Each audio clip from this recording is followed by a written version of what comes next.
And one of those pieces. Whoa!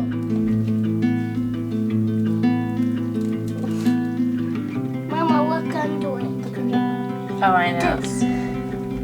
I wish we had more cheese to put in there and make it so yummy. What are you cooking this morning? Yummy. Oh, what's it called? Grits. Grits. And cheese. And cheese and butter, right? Oh, Mama. Everyone's getting up. And I was out here earlier. I did not wash my milking stuff right after I milked yesterday, which is never a good thing to do. And now I went to go find all my stuff. I mean, usually it's right there if I do that, but a child has played with one of my buckets, so now I've got to go search for it. I'm thinking I didn't check the creek, so that's where I'm headed.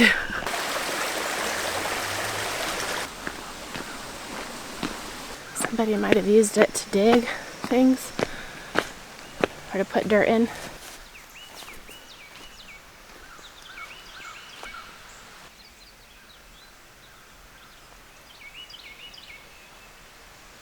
Okay, no bucket, but it is incredibly glorious this morning, and I wish I didn't even have to leave my garden. So beautiful. I mean, I have checked all the usual spots. I've even asked the kids, they're like, I don't know what you're talking about. Here's one of my cups. Oh look, tadpoles in a bowl. And my Tulsi plants that I really don't want my kids to play with. I guess I'll just have to figure something out for milking because I am not finding that. Good morning. We'll check on our little chickens in quarantine here. Well, there's poop in there. Okay, you've got healthy poop. You've got not healthy poop. You look really bad. I honestly don't know what else to do with these chickens. Everything I know to check for, I've checked for. And everything I know to do, except dust them with DE, which I'm going to do today, I've done. Guess we'll just try again today. There's some more. Yes.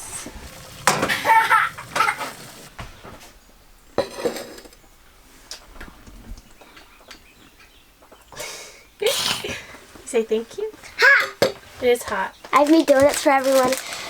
You each get 2 donut holes, okay? What do you think about that surprise? Good. You made me this? Yeah. Oh my goodness. You can go ahead and give it to her. Okay. I'm so proud of her.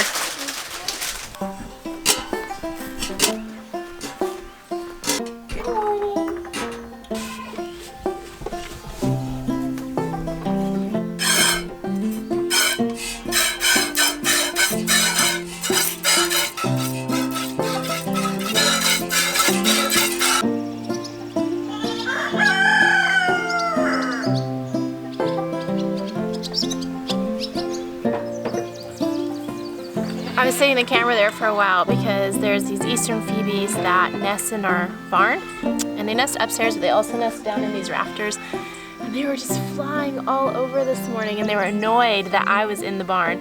So I was trying to come out of the barn and just sit quietly out here and film them, but it's time to milk now, and I don't think I caught any on film.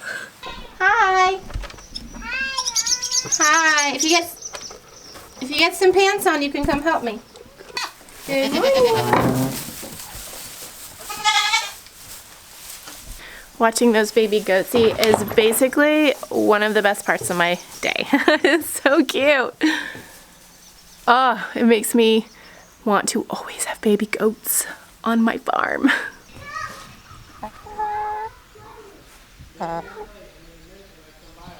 That's one of the chickens that were in quarantine. I'm just letting her out and watching her. She's eating, drinking, pooping normal, acting normal. So I'm actually just gonna leave her out. But my other little hen is not doing well. I've never seen a chicken just stand there like this. I mean, not this time of day when they should be eating and drinking and being curious, and so I don't know if she's gonna make it.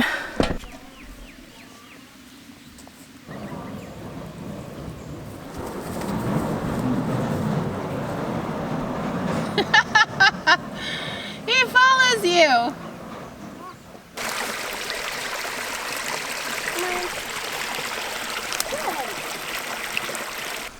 It's goat moving day. They have done an incredible job on this area. It is so clear. It's kept our fences free of grass touching them.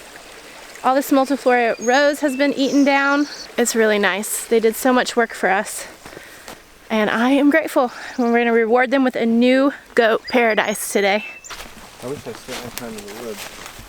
It's nice, isn't it? It's so nice. Morning. You want some next door neighbors? Look at all that grass sprayed up from the hay Oh wow. we put down here. It looks so good. We're up here in the woods behind our house, back behind our back pasture. Actually, this is part of our back pasture here.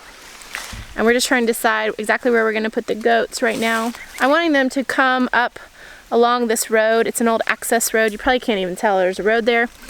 But I want the goats to clear it because I want us to have better access up here when we go up the mountain on our property and hike and stuff. Your faithful companion. The goose. Mr. Dare. Dare the goose. We don't know if it's a boy or a girl. We just keep calling him he. I was just bumping Alice, which is a way you can feel the calf, and she's, you know, about 7.5 months along, and I just felt it! I'm so excited. Let me see if she'll let me do it again. So you go kind of low, back behind their ribs and low, and then you just bump like this, and then when you stop, you should feel a calf, because you're getting the calf rocking back and forth, then you'll feel it bump into your hand. I just felt it!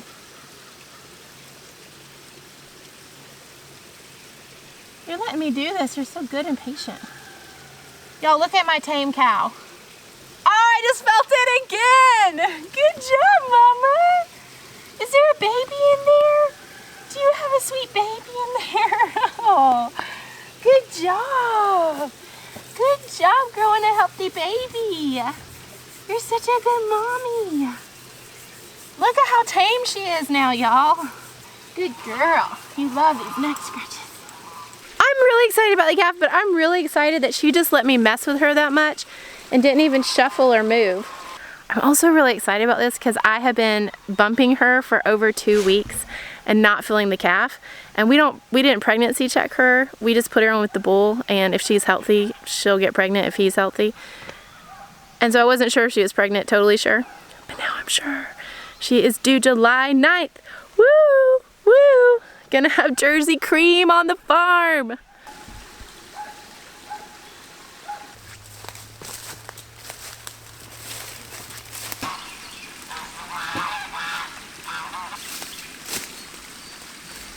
Man, being out here right now makes me want to never leave the woods. It is beautiful.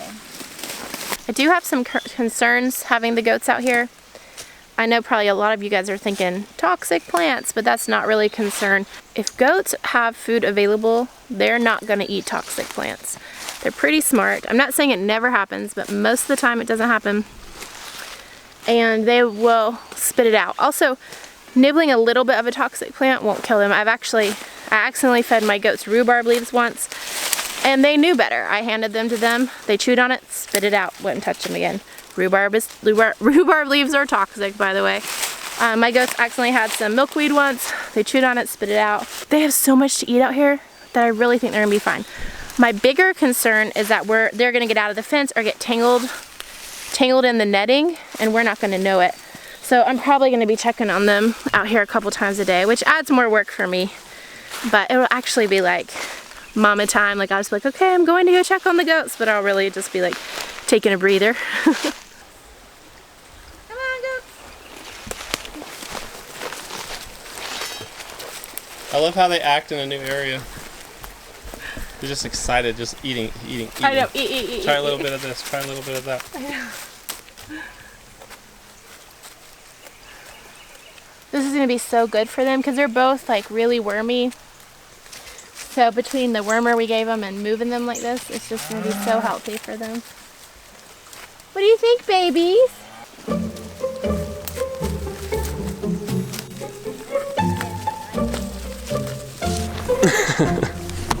We're looking at this barn. Matt's out here, he's a friend, and we're talking about taking it down. The barn's leaning significantly, so we've always known it needed to come down. And I'm looking at putting quite a bit of the wood into the house. And so just trying to figure out how to get it down safely without getting crushed or also splintering all the wood. Like we could pull the whole thing down, but I'm worried it'll break all these old boards. They're solid, but they're maybe brittle enough that they'll splinter and stuff. Yeah, like you could literally take a sawzall and cut here and there, and then down there do the same thing, and all these boards would just go boop. They're probably stuck in dirt on the bottom, on this end, and then they're nailed in the middle. So you're saying just drop the nailers off? That was a thought. Yeah.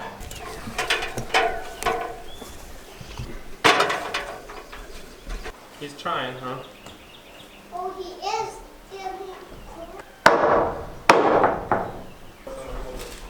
One, two.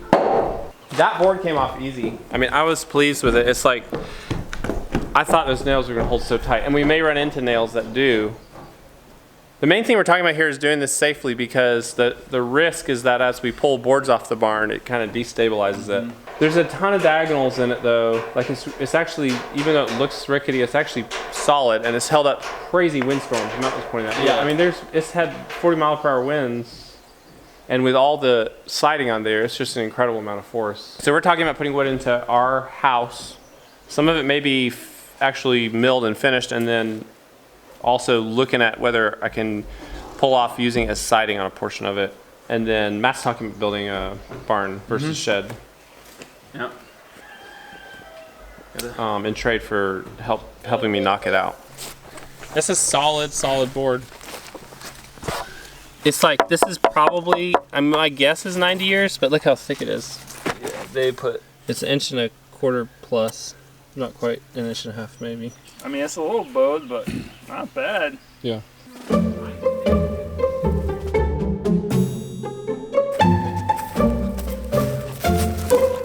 Wait a second. Show me what you got. Did it come off your plants?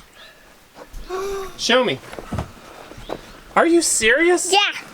That came from the garden? Yeah. How is that possible? It was mine. It's not. Yes, it is. How is it possible? What is it? It grew from my garden. You're joking us. I am not.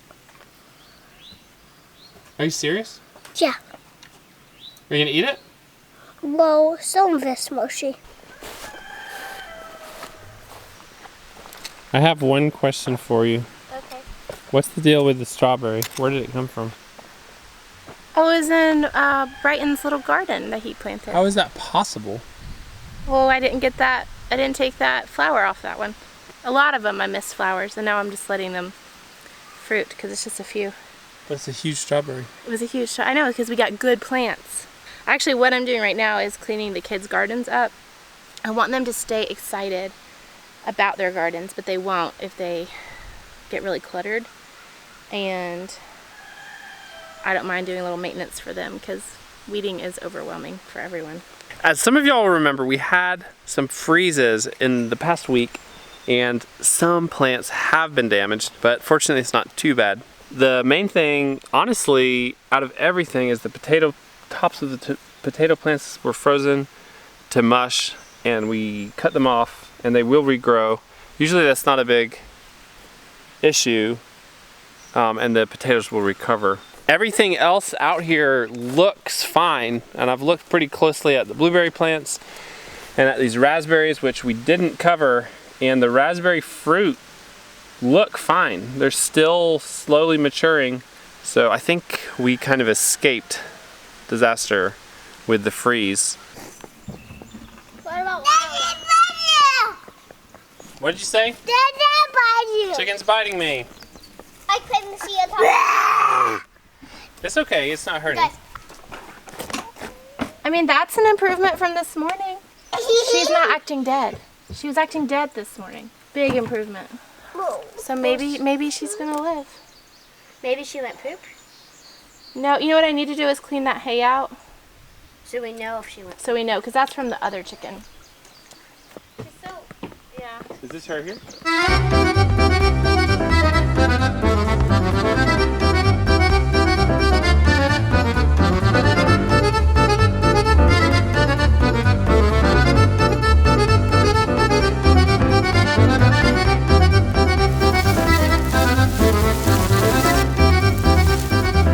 I'm back at putting wood chips on our garden paths. Today we're just taking one little chip at chipping away this job. It's a pretty big job, and I'll need to probably put in another full day and then a couple other odd loads to get it done. Maybe I'll work on it tomorrow. I've got one load, and that's what I'll get for the day probably. This load of wood chips though isn't just any load.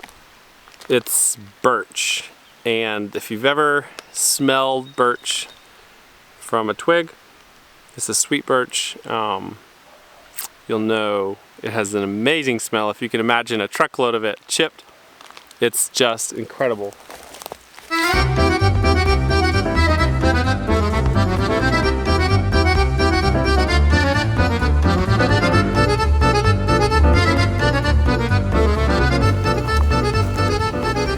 What, are you gonna attack my truck? These geese have turned out to be pretty spunky. Not a surprise. But the kids are scared of them. But they're on the pasture side of the fences all the time, so unless the kids come in the pasture, they're safe. Can't come in the yard anymore because you're too mean.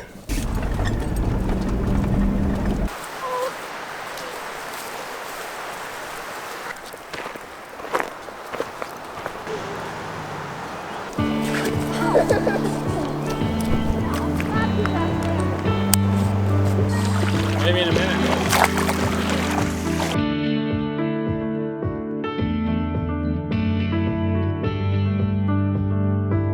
We decided to go to the river, and we're at a spot that's just simply beautiful today.